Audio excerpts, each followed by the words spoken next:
Real quick, hey, we're just knocking off for the day. Someone had reached out and asked if I could do a quick video on what a mud pan should look like before you start tiling after the prep is all done. So this is what it should look like.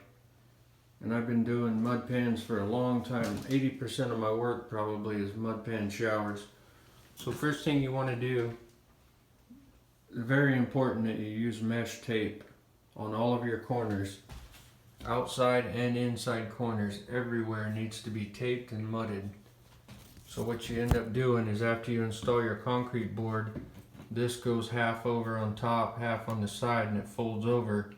You thin set that before you waterproof. What that does is it seals up that edge right there, and it keeps it from expanding and contracting and cracking your grout joint that ends up being right here. It locks that all together and also makes a nice smooth surface for your membrane to roll over. And then on your inside corners, you want to fold it in like that. Thin set, thin set. Do all your seams.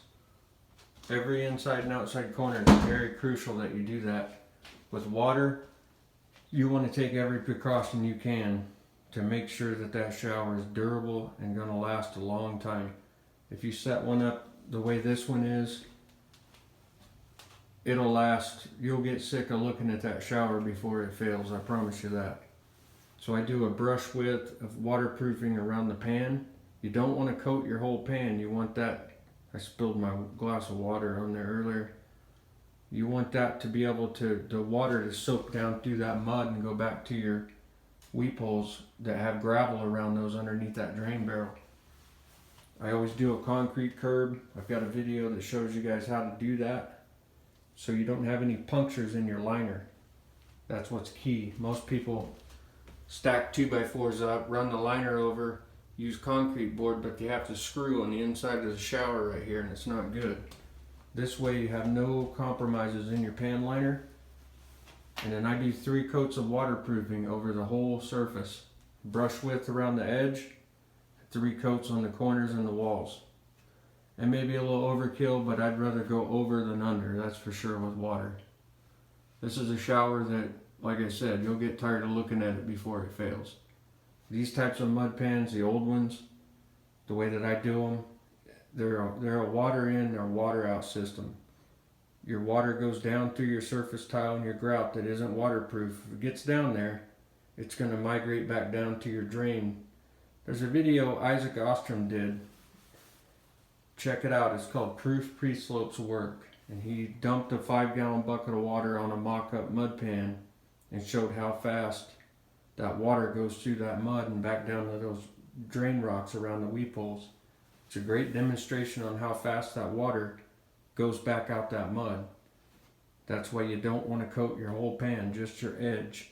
That way you got a nice waterproof joint all the way around your shower. The wicking and the capillary action and all that, you know, that really comes from guys that don't use a pre-slope underneath their liner. I've seen this a lot. They put a liner on a flat subfloor and they plug up the weep holes in the drain with the wet mortar. So what happens is that water starts getting backed up in that drain, and it has to go somewhere, so it goes towards the wall. It begins to climb up the wall. That's what they call wicking. And I've pulled a lot of showers apart that didn't have a pre-slope, and the drain is always real smelly and stinky, like a musty, just dirty water, because it's trapped. You have to give that water an escape route. That's what the gravel around the weep holes are for.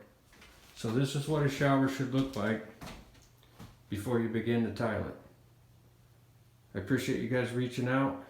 If you guys have any comments, questions, or any requests for any future videos, feel free to reach out. Appreciate you guys. We'll see you soon.